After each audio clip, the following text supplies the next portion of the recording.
ఇది నకిలీ మద్యం వ్యవహారం వచ్చేసరికి ఏమో ఒకటి ఎక్సైజ్ శాఖ ఫెయిల్యూర్ అయితే, రెండు కుట్రపూరితంగా తీసుకొచ్చారు అనేది ఇప్పుడు ఏది పార్టీల పరంగా బయటకు వస్తుంది. అది జోగి రమేషే జనార్దన్ రావుతో చేపించాడని అతను అడ్మిట్ చేయడం, కాదని అతను ఆయన ఖండించడం. కానీ at the same time screen షాట్లు, వాట్సాప్ స్క్రీన్ షాట్, అలాగే నిన్నగాక మొన్న ఒక ఫంక్షన్లో జనార్దన్ రావు, జగన్మోహన్ రావు వాళ్ళిద్దరు బ్రదర్స్ని పక్కన పెట్టుకొని జోగి రమేష్ గారు ఒక ఫంక్షన్కి పక్కన కూర్చొని ఒక ఫంక్షన్కి అటెండ్ అయినట్టు ఇవన్నీ పక్కన పెడితే అసలు వాళ్ళిద్దరు చిన్నప్పటి నుంచి ఫ్రెండ్స్ ఒకే చోట ఉంటారు, ఒకే వీధి అని చెప్పేసి కూడా అందరూ చెప్తున్నారు. సో అదేమి దాస్తే దాగేది కాదు. సో అది ఒక వ్యవహారం, నకిలీ మద్యం వ్యవహారం.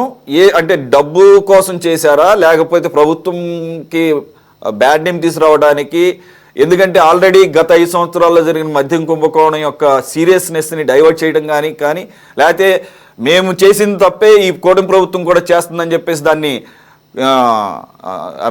సేమ్ ప్లాట్ఫామ్ మీదకి తీసుకురావాలన్న ఒక కుట్రపూరితంగా చేశారనేది ఒక ఎత్తు అయితే, ఈ ఎక్సైజ్ అధికారులు, పోలీస్, లిక్కర్ సిండికేట్ అండ్ ప్రజాప్రతినిధులు ఇప్పుడు దీన్ని బ్రేక్ చేయడం ఎలా? అసలు దీని మీద ఉండాల్సింది ఏసీబీ. సో ముందు వాళ్ళని తప్పు పట్టాలేమో. సో ఏసీబీ యొక్క పాత్ర కూడా దీంట్లో ఉంది. So how to break this nexus? Is it possible?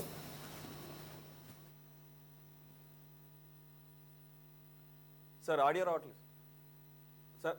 Baburao గారు ఆడియో మ్యూట్లో ఉన్నట్టుంది, ఒకసారి చూడండి సార్. ఆడియో మ్యూట్లో ఉన్నట్టుంది. మద్య నిషేధం దగ్గర నుంచి ప్రారంభమయ్యి ఇవాళ ఎక్కడ దాకా వచ్చిందో మనం చూస్తున్నాం.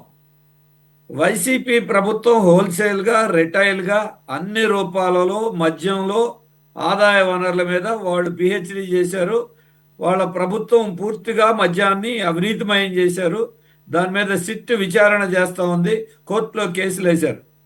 సరే, ఆ కోర్టు కేసులు ఏమవుతాయంటే ఇప్పుడు 16 నెలలు అయింది, అందరూ బెయిల్ మీద బయటకు వస్తున్నారు. ఈ 5 సంవత్సరాలు ఏమీ తేలుతుందో నమ్మకం కూడా ఇంక కనపట్లేదు. రెండోది, కేంద్రంలో ఉన్న ప్రభుత్వం అండ చాలా బాగా ఉంది, అప్పుడు ఇప్పుడు అని చెప్పి చెప్తానే ఉన్నారు. అదొక చరిత్ర అయిపోయింది.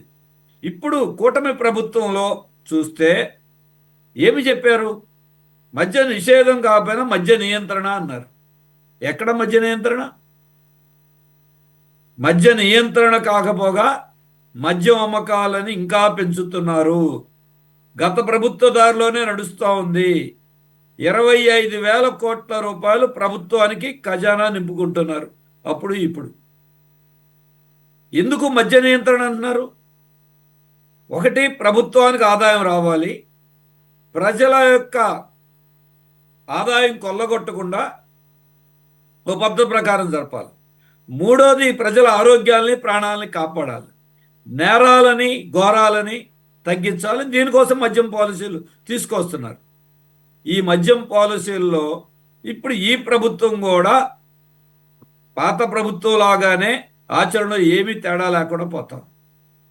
రఫీ గారు చెప్పారు, వారు ఆవేదన చెప్పారు. అందరూ పార్టీలు ఏదైనా సమాజంలో ఇది ఒక సాంఘిక సమస్యగా చూస్తున్నాం కాబట్టి అందరూ మాట్లాడుతున్నాం. ఈనాడు పత్రికలో వచ్చిందన్నారు, ఇది బహిరంగ రహస్యం. ఇందాక తులసిరెడ్డి గారు చెప్పినంత నేను ఏకీవిస్తున్నా. ఇది చాలా చాలా చాలా తక్కువ. రెండోది, అధికారుల మీద రాశారు, ప్రజాప్రతినిధులు చివరిలో ఒక బాక్సులో రాశారు. ప్రజాప్రతినిధులకు కూడా ఇందులో వాళ్లే సిండికేట్లు ఉన్నారు, ఆదాయం నెలవారీ ఎంత చెల్లిస్తున్నారు, ఆ లెక్కలు కూడా కలిపి ఉంటే బాగుండేది. అధికారులకు ఎంత వస్తుంది, ప్రజాప్రతినిధులకు ఎంత వస్తుంది, ఎందుకంటే ఈ లెక్క ఉన్నవాడు ఆ లెక్క కూడా ఉంటుంది. ఇది ఒక రకం చెప్పాలంటే సిండికేట్లు వాళ్ళే, ప్రజాప్రతినిధులు వాళ్ళే. ఇంకా పుస్తకాలు రాసుకునేది ఎక్కడ? ఏదో పుస్తకాల్లో చింపేశారని వార్తలు వచ్చినాయన్నారు. పుస్తకాల్లో చింపాల్సినంత అవసరం కూడా ఏమి లేదు. ఇవాళ అంత బహిరంగానే జరుగుతూ ఉంది. అంత భయపడేవాళ్ళు కూడా ఎవరు లేరు అక్కడ. ఎందుకంటే మొత్తం పారదర్శకత అంటున్నారు. ఏం పారదర్శకత? మొత్తం అడ్డగోలుగా జరుగుతూ ఉంది. ఏంటంటే బెల్ట్ షాపులు ఏంటి? ఇప్పుడు మీరు ఇందాక సురేష్ గారు చెప్పారు ఏమని, స్కాను, కోడు, దీంతో నియంత్రణ అయిపోతుంది. స్కాను, కోడ్ ఉండాల్సింది తాగేవాళ్ళ దగ్గర కాదండి, ప్రభుత్వం చూడాలి. ప్రభుత్వమే చేస్తూ ఉంటే ఇంకా కంచే చేయడం వేస్తూ ఉంటే ఎక్సైజులు, ప్రజాప్రతినిధులు పోలీసులు అందరూ చేస్తూ ఉంటే ఈ స్కాన్ ఇక్కడ బెల్ట్ షాపుల్లో స్కానా? బెల్ట్ షాపుల్లోనే 100కి సగం పైగా అమ్మకాలు జరుగుతున్నాయి. ఒక అంచనా ప్రకారం 50,000 పైగా బెల్ట్ షాపులు ఉన్నాయన్నారు. ఇవి ఉన్న తర్వాత ఇంకా స్కాను అరికట్టేది ఎక్కడ? ప్రభుత్వం చిత్తశుద్ధి ఉంటే 100% కాకపోయినా సగమైనా ఆపొచ్చు, కానీ అది ఎక్కడా లేదు. ఇవాళ 3,700 మద్యం షాపుల్లో అత్యధిక భాగం అధికార పార్టీ ప్రజాప్రతినిధులు వాళ్ళ మనుషులే నడుపుతున్నారు. దీంట్లో బెల్ట్ షాపులు నడుపుతున్న గ్రామాల్లో బహిరంగం. మీరు ఇందాక వేలంపాట అన్నారు రఫీ గారు, నిజమే. అప్పుడు వేలంపాట అది. ఇప్పుడు వేలంపాట ఏమిటంటే గ్రామంలో బెల్ట్ షాపు ఎంత, బెల్ట్ షాపుకి 5 లక్షల సంవత్సరానికి, 3 లక్షల సంవత్సరానికి వేలంపాట పెడుతున్నారు. ప్రజాప్రతినిధులు అధికార పార్టీ నాయకుల ఆజ్ఞ లేకుండా బెల్ట్ షాపులు నడవవు, కనపడతా ఉంది. అందుకే దీనికి ఒకటే, పైన ఉన్నటువంటి ముఖ్యమంత్రి గారు దీంట్లో ఏలు పెట్టద్దు అన్నారు. నిజమే, ఆయన చెప్పిన మాట నిజమే. బెల్ట్ షాపులు పెడితే బెల్ట్ తీస్తా అన్నాడు ఆయన కూడా. ఆయన బాధ్యత ఆయన చేశాడు అన్నారు. ఏమాగినాయి? ఏలు పెట్టద్దు అన్నారు. ఏలు కాదు, కాలు కాదు, మనుషులే అందులో పూర్తిగా బహిరంగ రహస్యం. ఎవరిని అడిగి చెప్తారు? ఇదేమి గోప్యంగా మాట్లాడుకునేది ఏమి లేదు. ఎవరు బెల్ట్ షాపో, ఎవరి బ్రాందీ షాపో, ఎవరు బారో బహిరంగ చెప్తున్నారు.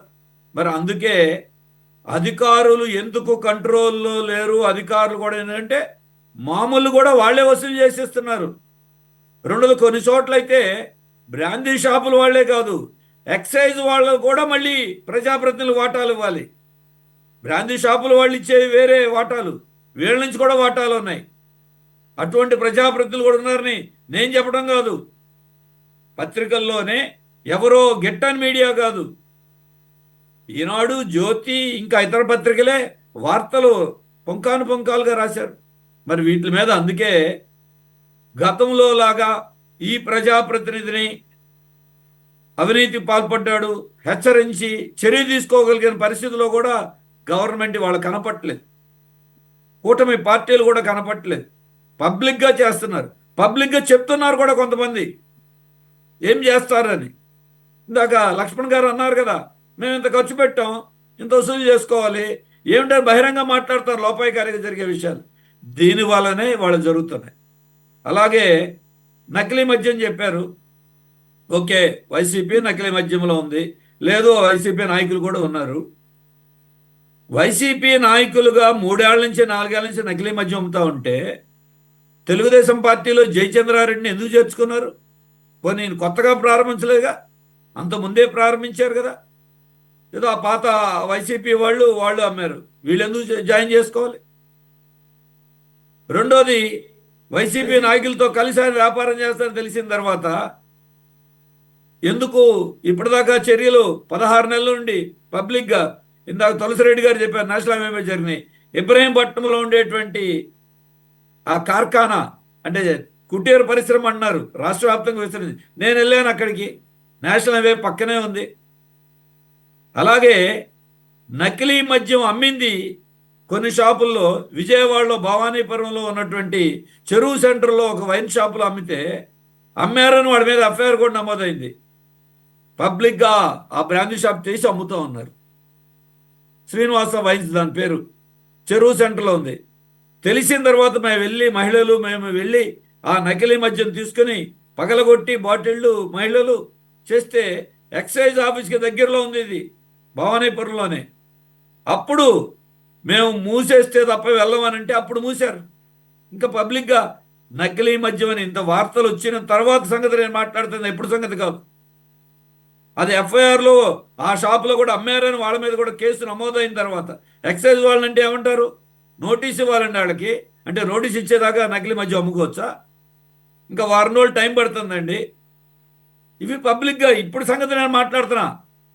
అందుకనే ఇది అంతటికీ ఎక్సైజు, పోలీసు అధికారులు అందరూ ఇలాగే ఉన్నారు. ప్రభుత్వం కూడా తాగి డ్రైవ్ చేస్తే 10,000 ఫైను. మరి ఈ వ్యాపారం చేసి అక్రమ వ్యాపారం చేసే నాయకులందరికీ ఏం ఫైన్ వేయాలి? డబ్బు పెట్టి కొనుక్కుని తాగినవాడికి ఫైన్, ఎందుకంటే బండి తగులుతాడు కాబట్టి, తోలితే ప్రమాదం జరుగుతుంది కాబట్టి, ట్రాఫిక్ రూల్ కాబట్టి వాళ్ళ మీద చేస్తున్నారు. 3 సార్లు చేస్తే లైసెన్స్ రద్దు అని కూడా అంటున్నారు, బాగానే ఉంది. వాహనాల లైసెన్స్ రద్దు చేసేవాళ్ళు మద్యం వ్యాపారంలో ఉన్నటువంటి నాయకులకి, మేము పార్టీల్లో పోటీ చేయడానికి స్థానిక సంస్థల్లో కానీ చట్టసభల్లో కానీ మేము సీట్లు ఇవ్వమని చెప్పగలిగిన పరిస్థితి పార్టీలకు ఉందా? పబ్లిక్గా కనపడటానికి ఏమి స్టేజ్ లేదు. అందుకనే అధికారులు కంట్రోల్ చేయాలన్నా, ఎక్సైజ్ని కంట్రోల్ చేయాలన్నా నాయకులు ప్రభుత్వంలో చిత్తశుద్ధి, ఏ ప్రభుత్వం అయితే ఆ ప్రభుత్వం చిత్తశుద్ధి ఉండాలి. దీనివల్ల ప్రజల జీవితాలతో ప్రాణాలతో ఆటలాడుతున్నారు. నకిలీ మద్యం ఈ రోజుకి కూడా సాగుతానే ఉంది. కంట్రోల్ చేయగలిగే స్టేజ్ లేదు, పబ్లిక్గా జరుగుతుంది. దాంట్లో ఇందులో ముఖ్యమైన పాత్ర ప్రభుత్వము, ప్రజాప్రతినిధులే. వాళ్ళు ఇందులో ఇంకా ఇంకా భాగస్వాములైన కాలం ఏమీ లెక్క చేయట్లా, పత్రికల్లో వచ్చినా లెక్క చేయట్లా, ఇంకోటి లేదు. కొన్ని చోట్ల వీళ్ళు వాళ్ళు ప్రధాన పార్టీలు జాయింట్ వ్యాపారాలు సిండికేట్లు ఉన్నాయి కూడా ఉన్నాయి, అది కూడా అందరికీ తెలుసు. మరి ఇంకా ఇంత జరుగుతున్న దాంట్లో ప్రజల ఆగ్రహం ఈ మద్యం మీద, ముఖ్యంగా మహిళల్లో చాలా తీవ్రంగా ఉంది. గత ప్రభుత్వాల్లో ఇవాళ పెంచడంలో ముఖ్యమైన కారణం మద్యం కూడా. ఈ ప్రభుత్వం కూడా మళ్ళీ ప్రజల వ్యతిరేకత తెచ్చుకోవడంలో మద్యం కూడా ఇవాళ ఒక ముఖ్యమైన అంశంగా ఈ అవినీతి, ప్రజాప్రతినిధులది, ఈ నకిలీ మద్యం, బెల్ట్ షాపులు, అంతకుముందు పై స్థాయిలో ఉండేది బెల్ట్ షాపులు ఊరూరికి వెళ్ళిపోయింది. కాబట్టి అటువంటి చర్యలు తీసుకోకపోతే ప్రజలకు నష్టం, రాష్ట్రానికి నష్టం, ప్రభుత్వంలో ఉన్న పార్టీలకు కూడా నష్టం.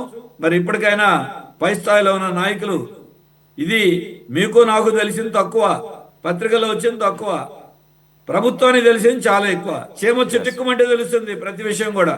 అందుకని ఖచ్చితంగా చర్యలు తీసుకుని ఇప్పటికైనా రాష్ట్రాన్ని కాపాడాలి, మహిళలను కాపాడాలి, వాళ్ళు కాపాడుకోవాలి. Rightly sir.